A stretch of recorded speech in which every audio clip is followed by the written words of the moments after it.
Before we begin, please note the exit doors, which are located on both the park side and the JFK Street side of the forum. In the event of an emergency, walk to the exit closest to you and congregate in the JFK Park. Please also take a moment now to silence your cell phones. You can join the conversation tonight online by tweeting with the hashtag JFK Junior Forum Live, which is also listed in your program. You can also follow us on Instagram at JFK Junior Forum. Please take your seats now and join me in welcoming BPC Conference Chair Julianne Shoemaker Hutchinson.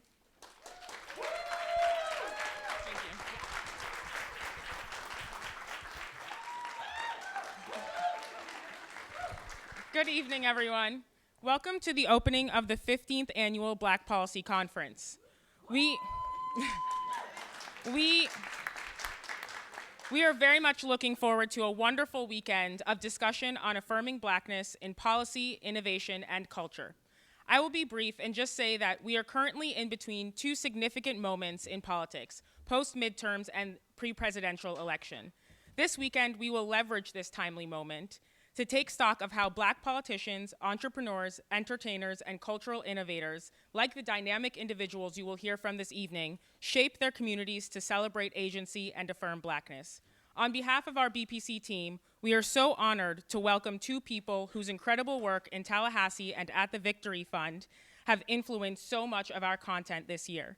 Please join me in welcoming Mayor Andrew Gillum and Aisha Moodie-Mills.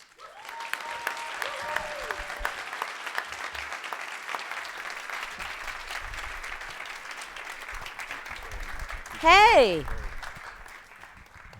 Greetings, everyone. Greetings. Madonna. I know, I love this microphone. It really suits me. It's Janet Jackson look. I'm here for it.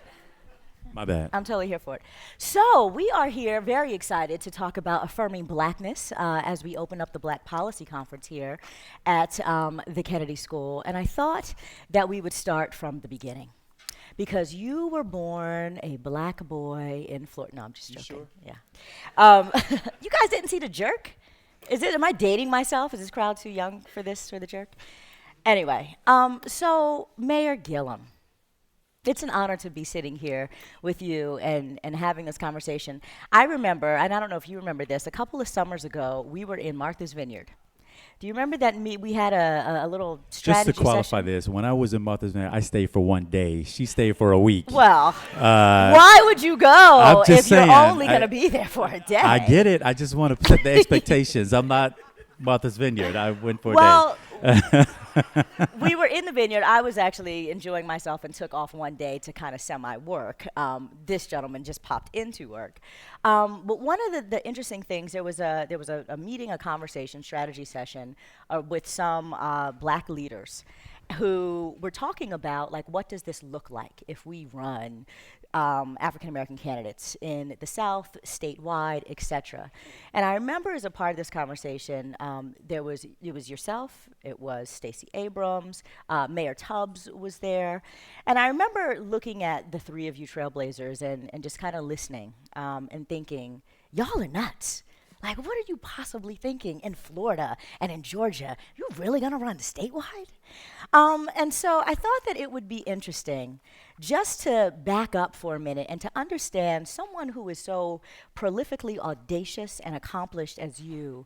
How is it that as a young person in your early 20s, do you decide that you're going to run for office and to make this life of public service? What goes through your mind when you're making those decisions? Well, first, it's good to be here with my good friend Aisha, and it's good to join all of you as well. I don't know how many are Harvard students and a part of the Harvard community, and how many are from other supporting institutions, but everybody's welcome here. And more importantly, I'm hoping that we'll be able to get engaged in a level of conversation that gives you all just a preview behind the shadows of how some of this stuff works in the real world of politics.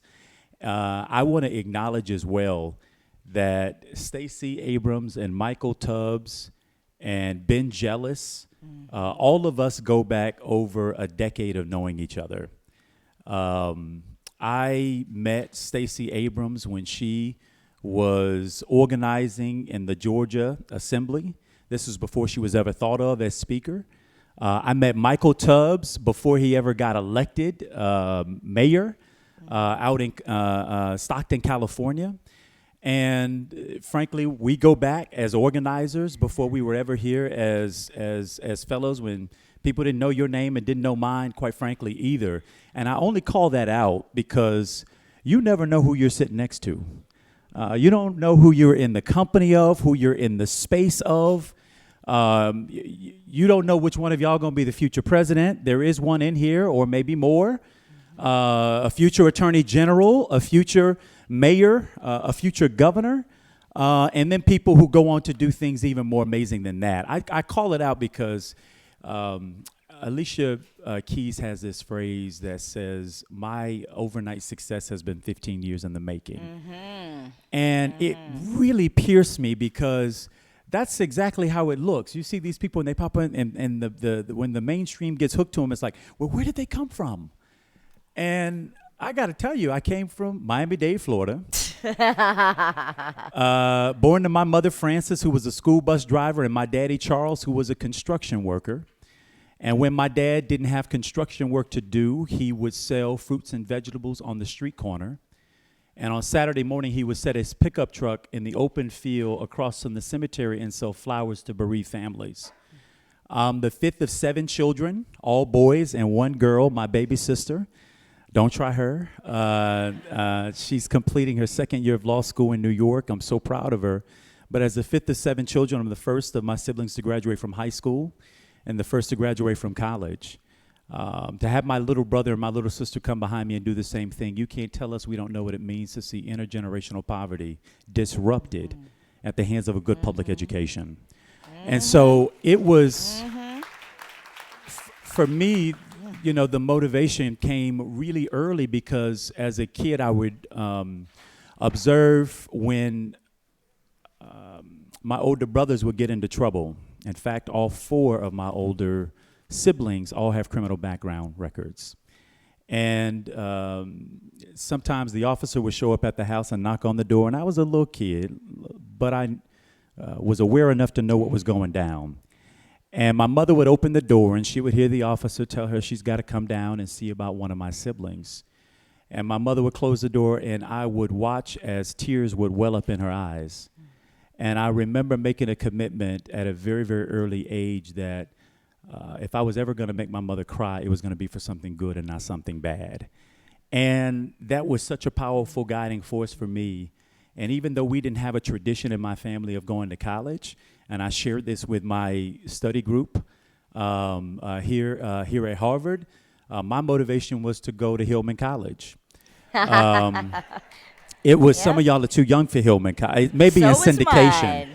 It may be in syndication now. There's a big H there with the African motif. It kind of reminds me like we might be at Hillman. But I imagine that stands for Harvard. I don't know. But in all honesty, Hillman became my motivation to go to college because it was the first time I had seen Black excellence in that way on display. And that really does say something about reflective power. It's important for us to see ourselves reflected. And all the way through, from middle school and having to apply myself in high school and doing AP and honors courses, all of that was about getting to Hillman. And of course, I would later learn that Hillman was fictional and that it didn't exist except in the recesses of my mind and on television on Thursday nights after the Cosby Show. But you kind of got close, though, choosing a HBCU. I did. I went to the Florida Agricultural and Mechanical University. Shout out to the Rattlers. But FAMU became my Hillman College. And I only share that, again, to share that these, you never, ever, ever know who's looking up and looking at you. And you never know who, by your example, you may be motivating, even if the words are never spoken. I later had the opportunity to tell Marcy Carsey, who produced A Different World, that I held her as one of the people responsible, along with Dwayne Whitley Gilbert, Jaleesa, she could cook, that they were responsible in part for me setting the North Star that I would one day go to college and that I would one day go to an HBCU. You talk about being a model. At 20-something, when 23, 24 years old, is that when you ran for your first, your first campaign for public office? At that age, and there's so many students here who are considering what are they going to do when they leave this place. And I know a lot of you are feeling pulled between perhaps your passion and your purpose in the world and also your purse, and trying to determine if you're going to go work at, say, Goldman Sachs, or if you're going to go into a life of public service. And so I would love for you to share with folks how you got there at such a young age where you said, you know what? I could go off and make money, but I'm going to try to also do some real good in the world. And at 23, I'm going to go ahead and run for office. Yeah, well, my wife and I disagree on this path in some ways. Now, in all seriousness, my wife was student body vice president at Florida A&M University before I was student body president.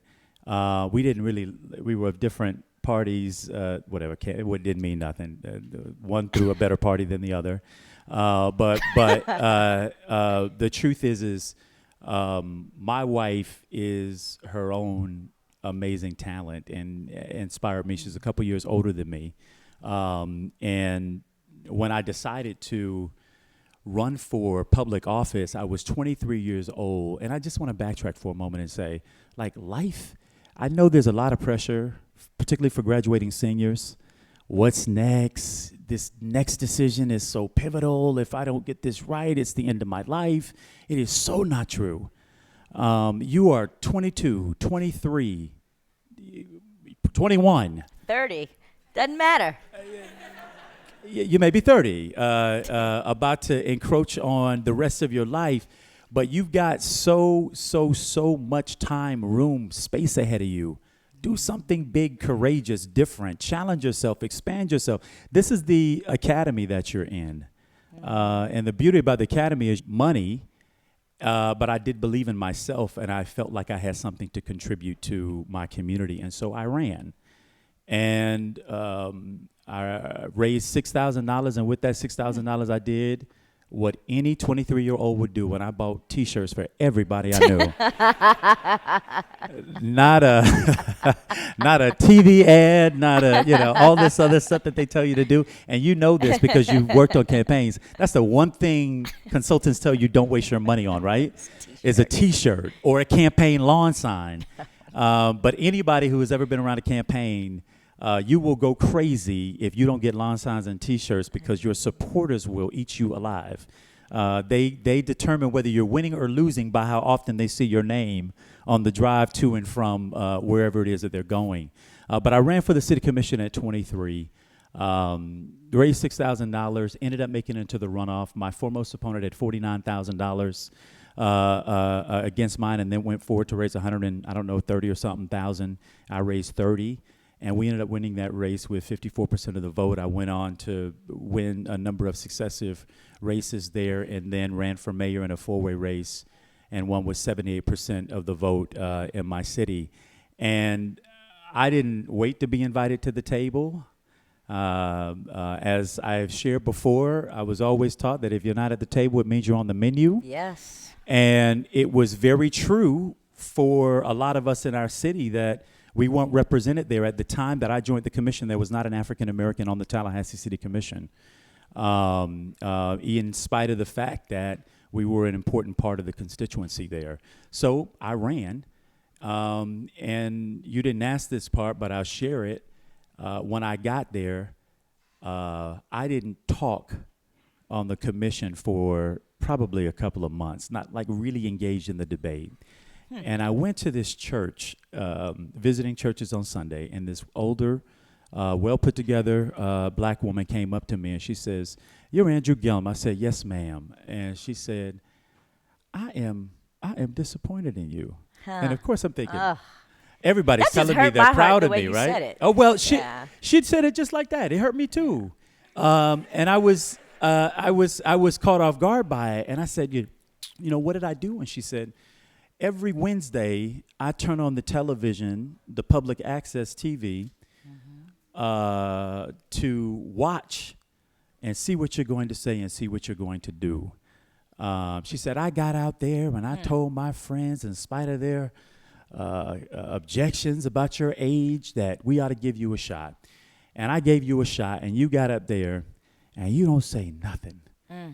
And it was like flipping on the light. And I will tell you what was happening with me in that period of time. My closest peer was 50 years old. Everybody there had lived really great careers, and some of them were approaching retirement. And I honestly told myself, what could I contribute with all these people who have done such amazing things in their lives? And she told me that she put me there for a reason, right? And it was like the light came on, the switch came on. My colleagues wish it never had, I'm certain. Because I started weighing in on everything, and I started to realize that I had differing opinions and a different belief system, and different ideas, and that if I wasn't going to contribute it, then it would never get brought to the table. A good friend of mine, Alicia Thomas Morgan out of Georgia, who served in the House of Representatives there, used to have this saying. She said, each of us were put on this earth to do a particular job, a particular way, at a particular time, and if we do not do it, that job will never be done. And what it spoke to me was purpose. Just sort of pierced me in that. And so I have ever since not really held my tongue on the things that I believe, the opinions that I feel strongly about, in spite of whose presence we may be in. And I think that's all of our jobs. The biggest barrier I had to get over was the one in my head. Yeah. And once I got over it, I had agency, and I could be my true and authentic self, and bring a perspective to the table that would have otherwise been missing. And I'm sure we all experience that in our own lives. Yeah, I mean, imposter syndrome is real, right? Like, I would imagine that so many of us here, and certainly at the Kennedy School, I've talked to so many of the black students, and by so many, I could probably count y'all. I see you. But what is interesting, and I feel this every day in life, is this idea that if you are a person of color, if you're a woman, if you're a queer person, you often sit in spaces, and especially if you're young, and feel a bit like an imposter and don't quite know how to shake that. And then the reminder that, you're here for a reason and your voice matters is everything. I want to kind of move into talking about that a little bit, but first, I don't want to lose the comment that you started with about your wife. My wife was actually just here, for those of you who came to my study group and met Danielle. She is fierce and fabulous as well. And one other piece of advice I would give you all is happy wife, happy life. Amen. But happy partner. Y'all gonna have to come up with the exactly. Choose your partners wisely. I would also offer, don't necessarily try to choose them too early. Live your life, but choose them wisely, because I think that so much of this education, so much of this ability to navigate through the world is about who all you surround yourself with. Right. And the power and presence of those people is absolutely a reflection of you, and you will manifest with that energy. So on that line, I was told, I forget whose saying this is, and I'm robbing it from them, but it was the saying basically went, don't let people take up real estate in your head who don't pay rent. Right? Which I love, and I wish I could credit who I said it. I wish I could credit whoever said it, but there's so many haters out there. Haters gonna hate. There are so many people who think that they can do what you're doing better than you can do it 10 times, tenfold. Ain't never showed up to do it now. Yeah. Yep. But got a lot of noise, a lot of chatter, will whisper about you in your own face, and then smile right back at you. They are not cheering for you. And I say suspend with trying to allow these people to dictate your activity in such a way that you end up trying to perform for them and living completely off your mission, completely off your path. They don't intend for you to succeed. You let them hate from the sidelines. So let's talk about how this showed up for you. So you ran this little race. This little race in 2018. Oh, hi.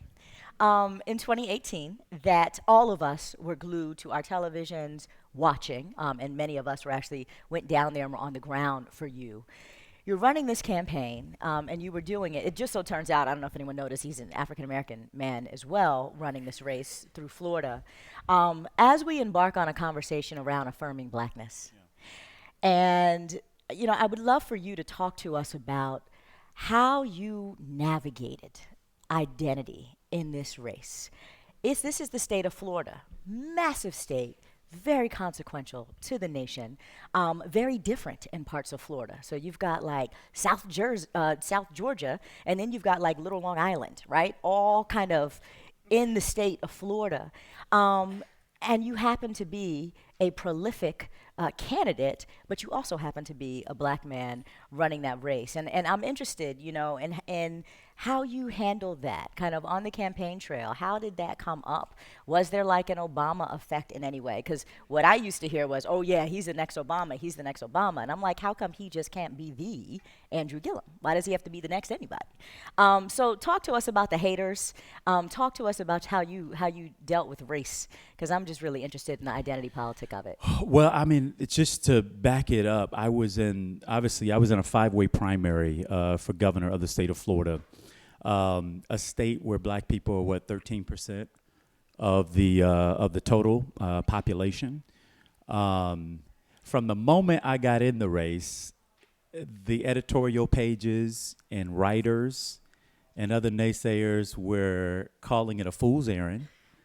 There wasn't a week that didn't go by that either somebody was saying you should drop out because you're going to take votes away from the candidate who could be the candidate that wins. Now, mind you, the going logic in my state around these primary elections, or at least what the Democratic nominee for governor in the state of Florida was supposed to look like, sound like, where they were supposed to come from, what the parent pedigree was supposed to be, and I didn't have any of that. We had caused ourselves to believe that you've got to be, frankly, white, moderate, male, but if you're not male, you at least ought to come from a dynasty of politics in the state. And quite frankly, run Republican light. And I was intent on running the most authentic, progressive campaign that was consistent with my values as I possibly could muster. Now, I will tell you, in raising the resources that we raised in that race, I would go days, 8 hours a day on the phone, calling people, asking for a contribution, and end the day with nothing. I mean, I can't tell you how demoralizing it is to spend your time on the phone trying to convince people of your worth and your value and your vision, and they say you're a nice guy, and then I'm with candidate X, Y, and Z. And first of all, I wish they would have told me at the beginning, right? I mean, there's no sense in wasting all this time. Going through all of this if you already were with somebody. But anyway, I was a fundraiser. I know call time all too well. Yeah, call time sucks. Yeah. That's the best description I could give on this open circuit, communication. But I would go days with this. But I have to tell you, from the day that I got in the race through the 19 or whatever, 21 months that I was on the trail, there was not a single day that I didn't believe I could win. In spite of that, and people think I'm crazy when I say it, or that I'm making it up. I got up every single day believing I was going to be the next governor of the state of Florida, and that all I was in the flow. That every day I had to get up, I had to work hard. We would start our days sometimes at 3 o'clock in the morning. Oof. I didn't have money, so we literally drove my truck across the state of Florida. I would get to Orlando by time for a breakfast meeting, and then shoot over to Tampa for lunch, and then shoot down the West Coast to Sarasota, and then across Alligator Alley to Broward, and then Miami, end the night there at maybe midnight, 1 a.m., and we get back up 3 a.m., and we would do it all over again. And that's what the race looked like for me for about 17 months of it. All the while reading headlines that I should drop out, that I have no place here, not raising money, so on and so forth. The race thing, I really tried to be conscious of in the way that I conducted myself, because I knew anytime you are doing this as a first, that you're not just acting for the moment, that you might be acting for the ages. I wasn't sure how the thing might turn out, but I wanted to be able to, and I said this to a group before coming in this room, I wanted to be able to recognize myself at the end of the race. I didn't want to look up after that was over and say that I had recontorted myself so much that I didn't even know who I was. Like, and by the way, what kind of governor would I be if at the end of the process I had betrayed so much of my belief system that I wasn't clear about who I was? On the race part, there was this one time we were in this area called the Villages. Now, the Villages is the most Republican voting area in the state of Florida. It is a planned retirement community just north of Orlando. Every Republican presidential candidate goes through there, and they do these big rallies. I mean, people got golf carts, Trump everywhere. I mean, I was there. Now tell me strategically why you were there, because that doesn't seem like a good use of time. Let me tell you, I said, when you're governor of Florida, you got to be the governor for all of Florida.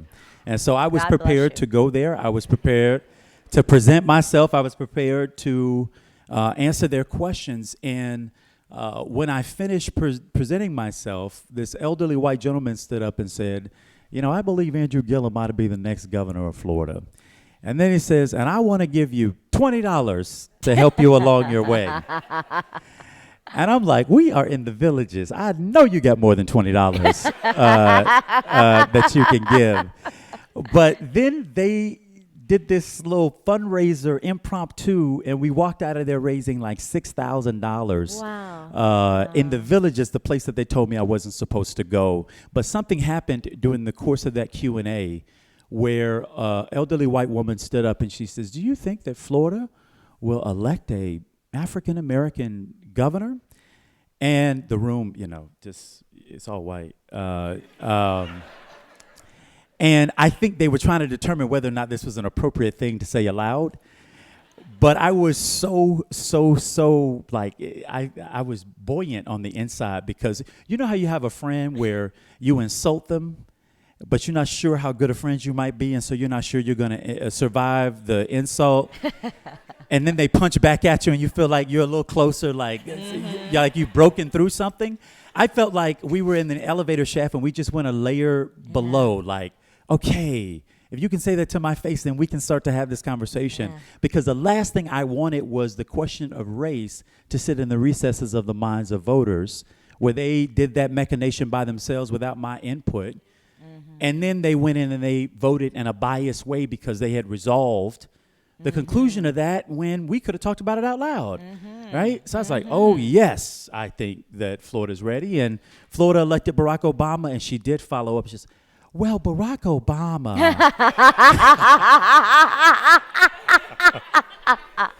So I was like, ma'am, I am not comparing myself to Barack. I'm Andrew Gillum. I get that. I'm just trying to make the point that it is possible for a black man to win the state of Florida. Well, look, I personally, and I say this all the time, first of all, thank you so much for running. Thank you for running.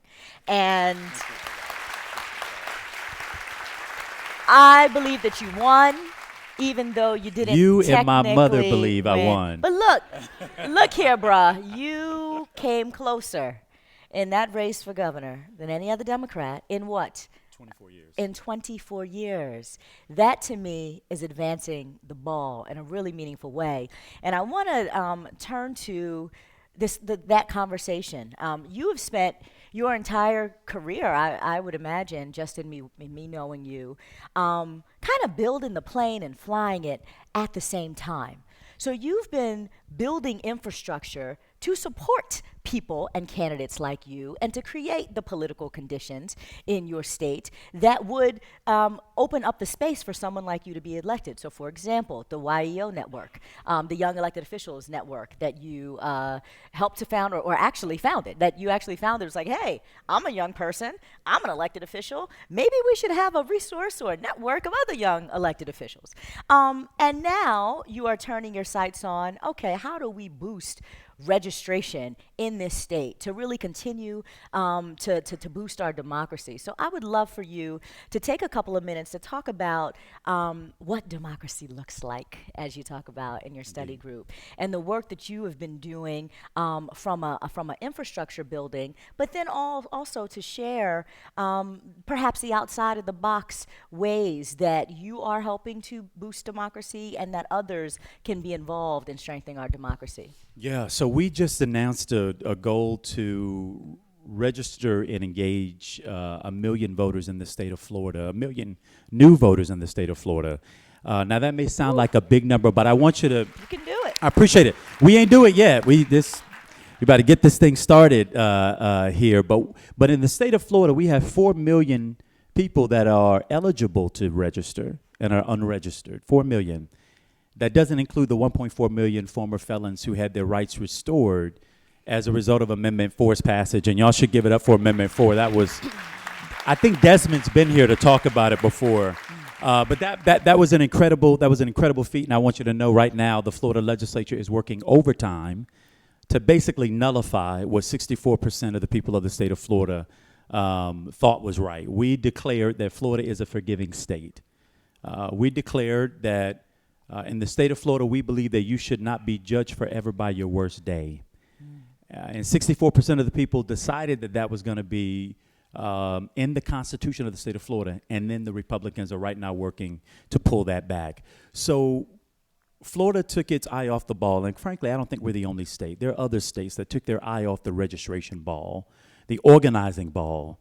We somehow convinced ourselves that we could win these elections by taking the shortcut, by showing up a couple of weeks and a couple of months out and then blitzing the airwaves with Black Celebrity X and Hispanic Celebrity Y, and that was going to be enough to then pierce our communities and motivate them to turn out and vote. But tell the people a little, because you speak so eloquently about this. Tell the people a little bit about how we got there, where there was a divestment, if you will, in voter registration because of the policies that ended up being put on the books that made it difficult. For sure. So 2008, Obama won the state of Florida by, I think it may have been 174,000, something along those lines. In 2012, he won again, but I think by 76,000. So the margins began to come down. And a couple things happened. One, I think Republicans were surprised that the state of Florida went the way that it went in 2008 for Barack Obama. The Obama team wasn't surprised because they had put in the work of going out and registering voters and adding new voters to the voter rolls.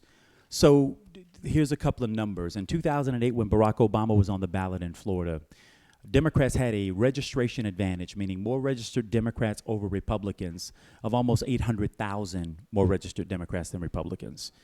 When I was on the ballot this last November, that 800,000 advantage shrank to fewer than 250,000, a very precipitous decline. And it didn't happen by accident.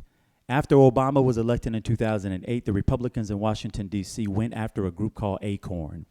ACORN was largely known as a community building organization and a voter registration operation building deeper roots in communities, largely communities of color and underrepresented constituencies.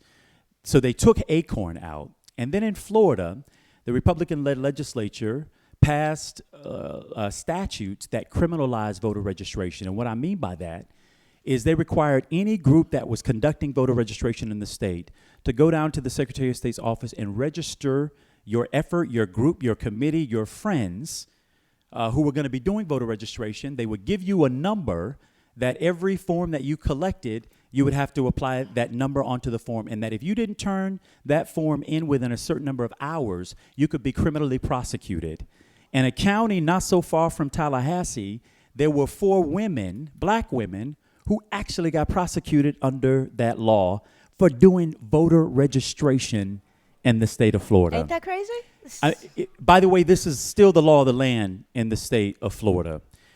These folks are unabashed about changing the regulatory and the systematic environment to ensure to their survival, their re-elections, and they do it in broad daylight. After Democrats won the legislature in Wisconsin and in Michigan, they went and then they changed the laws during the lame duck session to make it harder for people to be able to register to vote. In Stacey's case, y'all know the issue of the referee being the opponent, shutting down polling precincts in majority African-American neighborhoods, purging voter rolls. The threat to democracy is real, and they're doing it out loud. They don't make apologies for it. And so the reason why I decided the best thing that I could do coming off of the race for governor of Florida, and I want you to be aware that even though I didn't win that race, the turnout was expected to be 6.1 million or so if it had kept with traditional trends. 6.1 million voters. In presidential elections, we come close to turning out nearly 9 million people. In my race, 8.5 million people turned out to vote. Wow. We reached near presidential level. In our race, for the first time in the history of the state of Florida, black voters voted their share of the population. They didn't do it in 2008, and they didn't do it in 2012, but they did it this time. Young voters doubled their participation in the electorate. And we saw other wins, not my own, but other wins that were, I think, a byproduct of energizing the base. So my simple theory is that if we start the work right now to register and engage, registration is the beginning of the conversation, not the end of the conversation. Deeply engage in community building, building relationships and networks, social networks that then become social influencers, buttress that on the ground effort with a very robust digital effort to move our voters. Even if I get a quarter of what we plan, my race was decided by 32,000 votes. Obama's reelection in the 70,000 range. We're talking about 250,000 new people into the process. It could be transformational to the outcome of the presidential election. And you may not be a Floridian, but everybody ought to care about where Florida's 29 electoral votes go in the race for president of the United States. So my goal is very simple. It is to evict Donald Trump in 2020. And in the process of doing it, build some lasting infrastructure that won't collapse after the election. But we'll continue that work, continue that community building to 2022 and beyond. And I think that that's how we got to get back to our basics of community organizing, talking to people again, building strong community structures, letting people know at the very community-based level that they can make change. For those returning citizens, having the right to vote is one thing. But what would it mean to have a city council pass local ordinances that say we're going to ban the box so we don't ask about your criminal background history? That when you come and you apply for a job in our government, we're going to measure you on your merit. Are you qualified? Will you be a good employee? Will you contribute mightily to this organization? And if the answer is yes, then welcome aboard. I was proud as the mayor of the city of Tallahassee to pass that policy as a mayor, but now we got to organize communities to go out and do the same thing. We got the power. Right? So speaking of power and organizing communities, 2020 is coming. And there are a lot of people on the Democratic ticket who are vying for that gig. Given how consequential that Florida is, given how critical it is that we have a grassroots approach to bringing people to the table, we need give us Stacey your take. Abrams to help us to bring the South. Stacey Abrams, that's your pick? All right. No, I first of all, Stacey's a very, very good friend, and if she decided to run for president, I think she would immediately be a top-tier candidate, and I think the process could be improved by having that kind of a voice in it. We got a lot of choices in this race, and I'm going to escape wherever you were going with this to simply say, my job is to deliver the state of Florida for whoever the Democratic nominee is for president of the United States. That's what we're going to organize ourselves around. It's also fair to say, I think that you and I agree that the way you win Florida and that the way the Democrats win is not to necessarily run Republican light. Yeah, I'm a big enemy of Republican light. I don't even know that the people who run Republican light believe that that's a that is a winning strategy. No, that's what they believe. Huh. That in the core, that the policies that they believe in, that they promulgate, are ones that they believe in or ones that they have had to moderate themselves into for electoral benefit. I ran the most unapologetic progressive campaign for governor in the modern history of our state. And that upset the apple cart because it upset what the going wisdom was of how you're supposed to run in a state like Florida.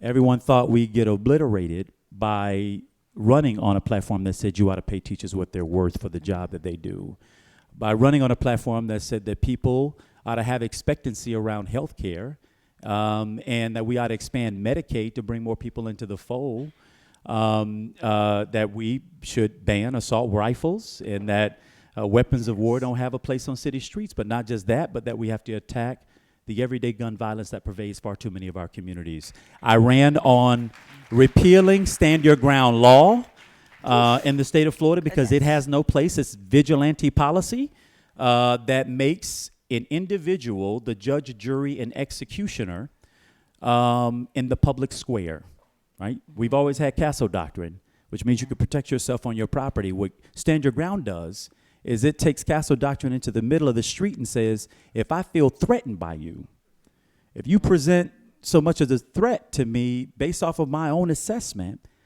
that I can even go in and agitate a situation and then be able to claim stand your ground when I pull out a gun and take your life, right? That's law in the state of Florida. So we ran on all those things and we were unafraid, and we got closer than any Democrat had in 24 years and blew the roof off of a turnout, right? So I think we're trying to model something different, which is maybe everybody didn't agree with me on every hook, line, and sinker on every one of my policies, but they knew that I believed in it. And I think that they were willing to give me a chance, a shot, even if they couldn't check yes on every one of my policy prescripts, because I think they trusted the intention behind what we were trying to do. And if I had advice to 2020 candidates and anybody else who may be running or considering it, run as yourself. Run as whoever it is that you are. Give voters the ability to choose whether or not they agree with you. But when we allow polls to tell us on what issues we're supposed to be running on and what we're supposed to care about, and what polls are, as my pastor puts it, they're clearly snapshots in time, but my pastor preaches on this topic of the thermometer versus the thermostat. And you know the difference between the two, right? The thermometer can tell the temperature, but the thermostat sets it. And what I want is an elected official, a candidate for president, and a president who's not prepared to sit back and say, I'm a delegate here, go tell me what to do. But rather, I'm a trustee, and it's my job to set some vision and some leadership and some guidance and a North Star for where we ought to go. And even if you think this is a moonshot, if you aim for it, maybe you land on the stars, right? All right. And unfortunately, in the body politic, I think that we right now find ourselves, it's very, very difficult for big, bold ideas to sort of make their way through it. And I'm just hoping in the course of this primary race, that is what will seep to the top, right? Bold, courageous, unapologetic thinking. And even if I can't agree with you every step of the way, I certainly want to be convinced that you believe in what it is that you're selling. I hear you. So this is a JFK forum, which means that you get to ask questions too, and we expect you to. So go ahead and line up. There are microphones here and also up there. So there are some rules, and I'll try to remember those rules. I believe it is 1, brevity. Be quick. If you are not quick, I will cut you off and move you along. And your question does need to end in a question as well. Am I missing a third rule? Oh, and please say who you are and how you are affiliated or where you're from. All right. I will start here with you. Wonderful. Hi, my name is Marissa Alberti. I'm an education leadership doctoral student at the Education School here at Harvard. And so you spoke a lot about how education transformed your life and enabled you to do the work that you do now. So I'm curious, as you're talking about what our generation needs to know and learn about and understand in terms of systemic oppression for our people, how do you see the role of education in that? Well, it's fundamental. Unfortunately, we have too many classrooms, too many teaching facilities where those who are standing at the top of the classroom have no cultural competency for the students and the environments in which they're working in.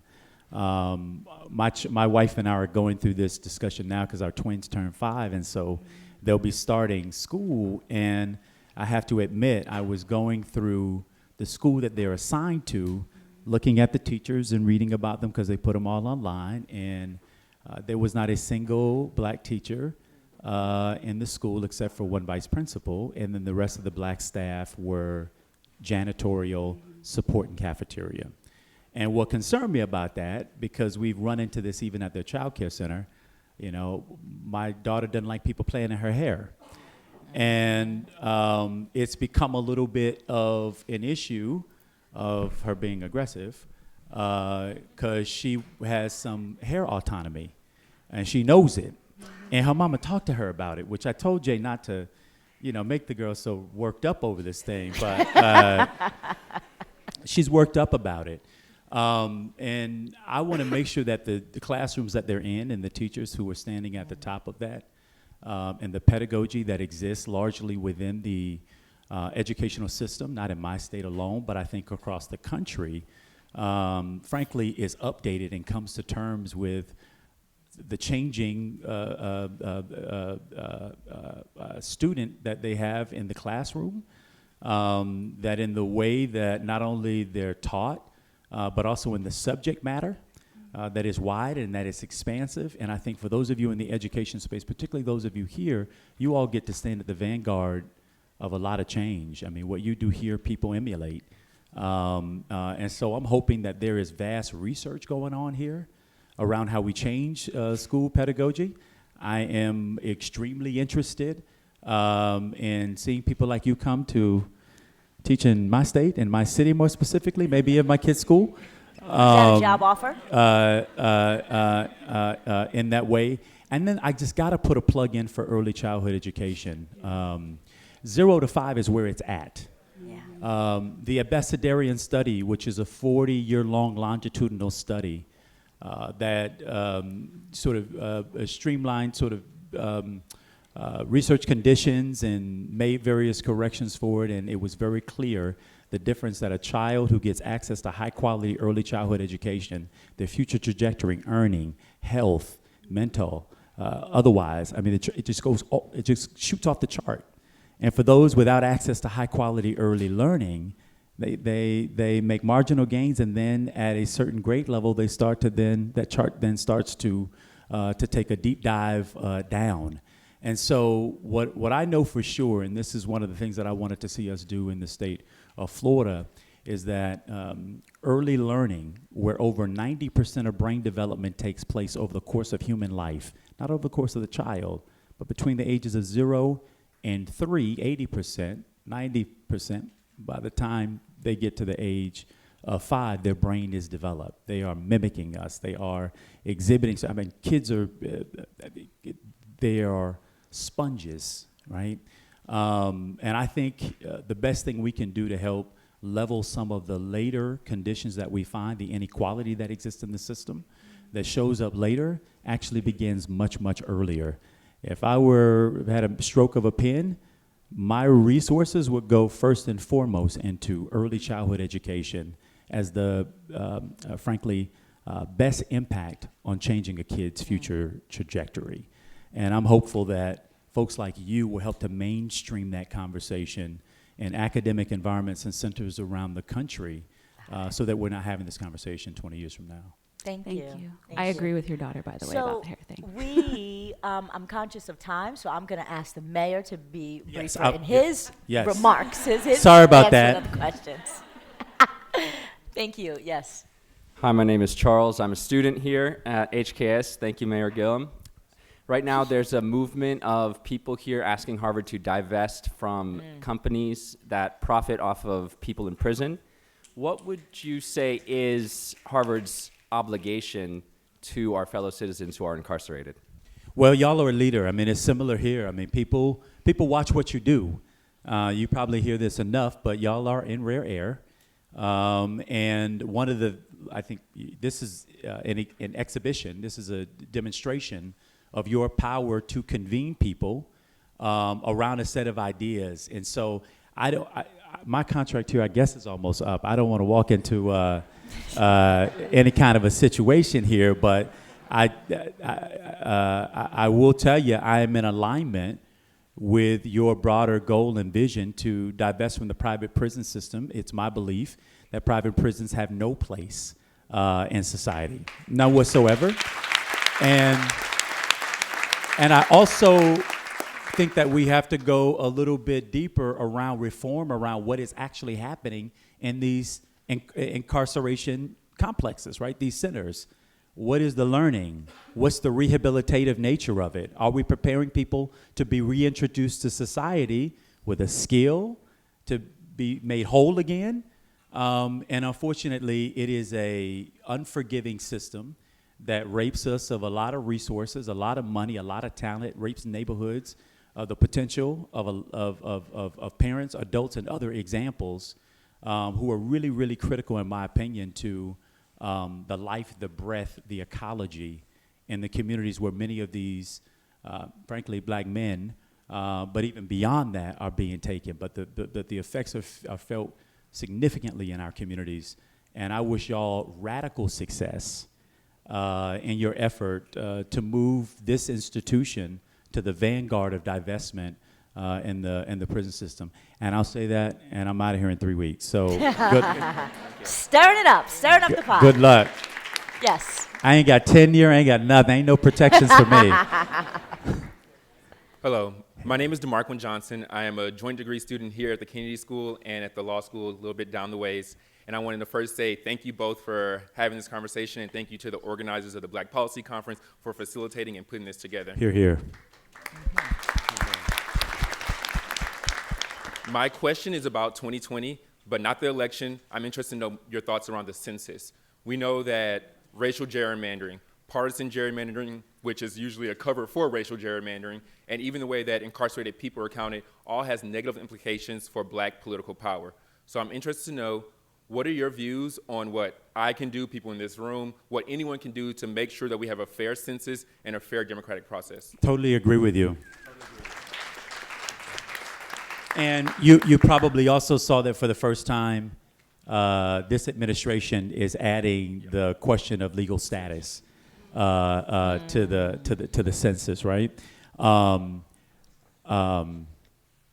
So as to what it is that you can do, I'm not sure how you plan on spending your summer, but a number of, I know in Georgia, same in Florida, but across the country, people are really seriously and intentionally engaging and trying to get a complete count.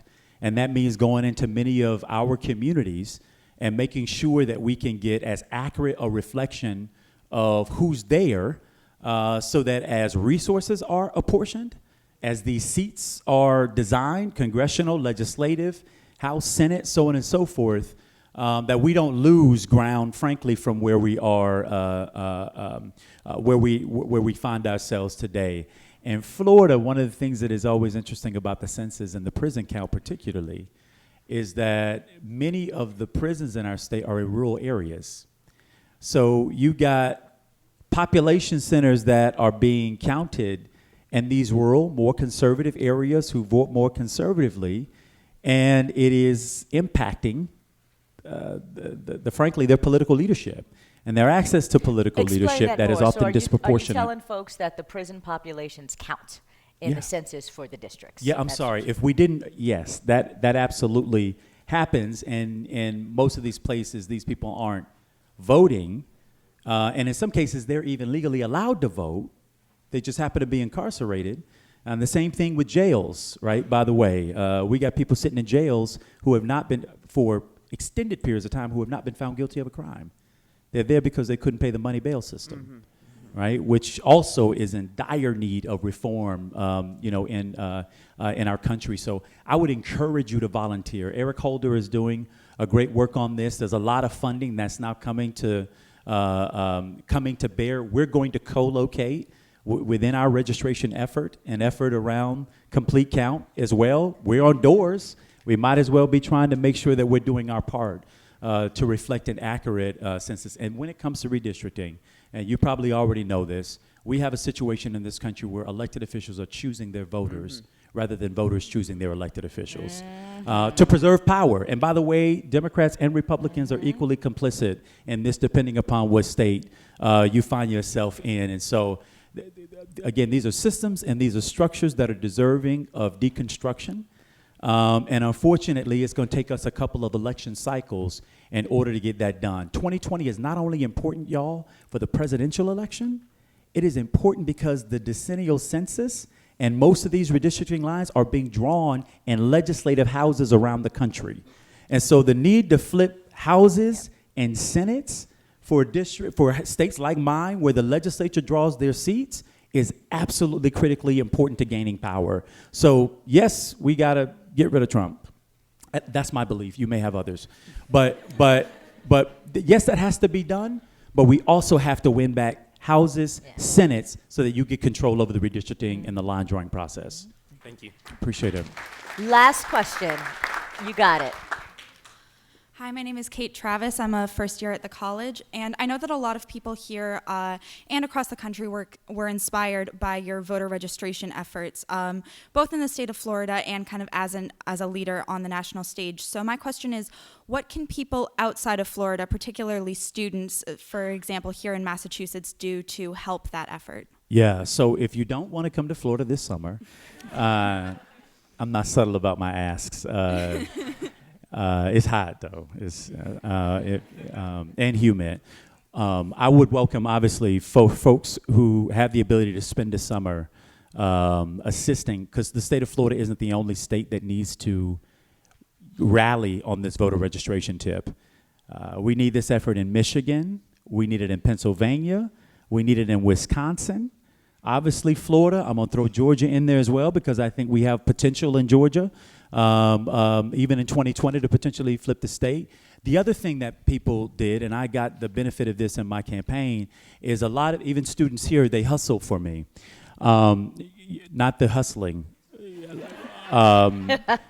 But there's an app, Hustle, that folks went on and they communicated with voters and potential voters. And so what we're trying to do, and we're working with a group called Acronym on this, is we want to make sure we have as robust and online and a digital, because in Florida, my state, you can register to vote online now. And so pushing this information out via text message, joining us on Hustle, you know, when you're standing in line, sending out those, you know, those messages, hey, I recognize you're not registered to vote, tap this link, get registered. That kind of thing, that is a huge help. We got a lot of ground to cover in our state.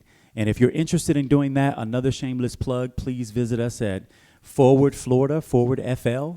There's an option on there to volunteer. You can indicate whether you want to do it remotely or in person, or however it is that you want to volunteer. And I'm not selfish. I know that there are other states that are doing this as well, but Florida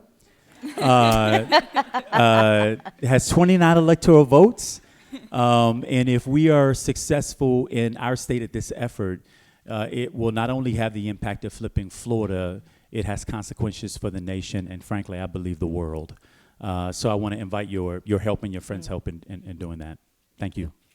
Well, Mayor Gillum, I think that a takeaway for today is that this is what democracy looks Absolutely. like, right? So all of you, as long as you're engaged, hopefully are going to lead us to some promised land that doesn't involve Donald Trump.